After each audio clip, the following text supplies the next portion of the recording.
আসসালামু আলাইকুম ভাই। এই যে এই গাছটা দেখেন, এটা একটা মেয়ে আছে 100%। এটা হলো মদিনার মাগরুম খেজুর। এটার মধ্যে 3টা বাচ্চা আছে, এই একটা, আর এই সাইডে একটা, আর এই যে একটা বাড়িতে আছে।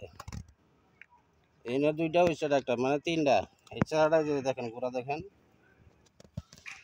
ডালপালা আপনার কি আর ডাল হলো 1টা 2টা 3টা 4টা 5টা 6 7 8টা ডাল আছে আর কি। আর গাছটা যে দেখেন, গাছটা ডালপালা খুবই কম।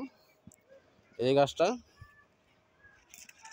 গাছটা আপনার কি 5 ফিট 5.5 ফিট আছে। এটা মদিনার মাগরুম খেজুর। এই গাছটাই আপনারা দিবাম বলে রাখছিলাম আর কি। এই একটা আর 2টা আমি বাছাই করতেছি। এটা হলো মেয়ে ছাড়া এই যেরকম হইব।